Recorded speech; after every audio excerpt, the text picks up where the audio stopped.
You have power over your mind, not outside events. Realize this, and you will find strength. Marcus Aurelius.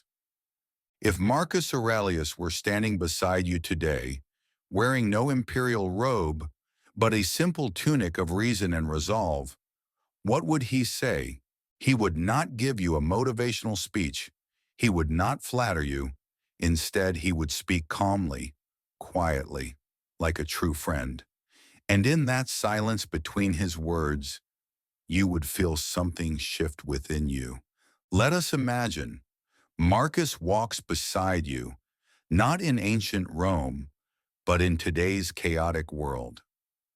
When you're angry, you slam the door. Your heart is pounding. Someone said something you didn't like. Again, Marcus would not judge you, but he would ask, does the person who angered you control your soul, or do you?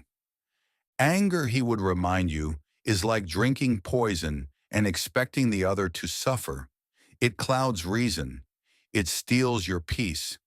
He might say, you are not harmed by what is said, but by your own judgment of it. And then he would fall silent, inviting you to examine the space between stimulus and response. When you're grieving, the world feels dim. You've lost someone or something you held dear. Marcus would not offer cheap comfort. Instead, he would sit with you in the stillness of that grief. Loss is nothing but change, and change is nature's delight. To the Stoics, even death is not to be feared. It is part of the natural order. But that doesn't mean you must feel nothing. Marcus would say, grieve, yes, but let your grief be dignified, not desperate. He would remind you that everything you love is mortal, and that's what makes it meaningful. When you're anxious, you lie awake at night, imagining 1,000 possible disasters. Will I fail? Will they judge me? What if? Marcus would smile gently, then say, you suffer more in imagination than in reality. He would remind you to return to the present moment where life actually happens, not yesterday, not tomorrow.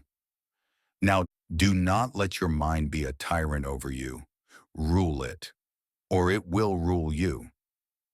And just like that, your breath would slow, your mind would soften. When you crave validation, you scroll, you refresh, you wait for likes, you wonder, am I enough? Marcus would likely raise an eyebrow. Do you want to be praised, or do you want to be free? He would remind you the applause of the crowd is fickle, and the only true approval you need is from your own conscience. It is not fame that brings peace, but living in accordance with reason. Your worth, he'd say, is not for others to give. It's for you to realize. When you want to quit, things are hard, you're tired, you wonder, what's the point? Marcus would look you in the eye and say, at dawn, when you have trouble getting out of bed, tell yourself, I was made to do this. He believed that duty, not comfort, was the path to freedom, that you are here for a reason, to serve, to grow, to contribute. So get up, do your task, with dignity, even when it's hard, especially then. He would not promise ease, but he would promise honor. When you dwell on the past, you replay old regrets. What you should have said, what you should have done. Marcus would remind you, you cannot lose the past, for it does not exist. The past is written. What remains is now. So don't carry old pain like baggage. Begin again, as often as necessary. That's what a Stoic does. When you feel lost, everyone seems to have a plan, a path, a purpose. You're still searching, Marcus would nod. Don't waste time on external aims. Look within. You already have everything you need. Your reason, your character, your choices.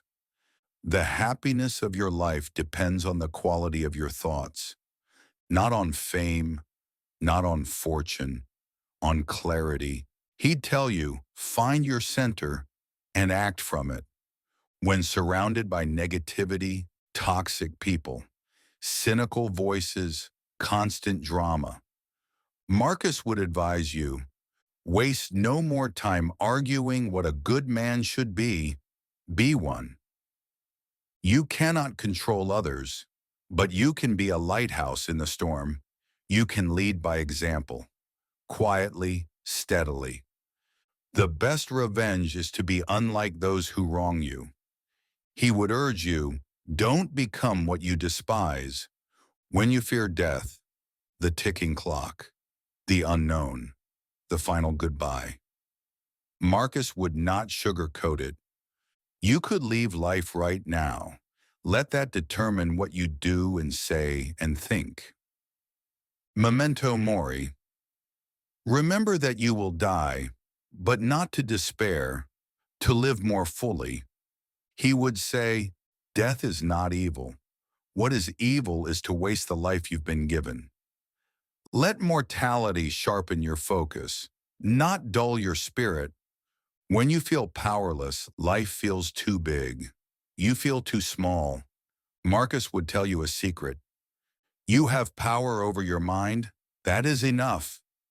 You can't control the weather, the market, other people, but you can control how you think, how you act, how you respond.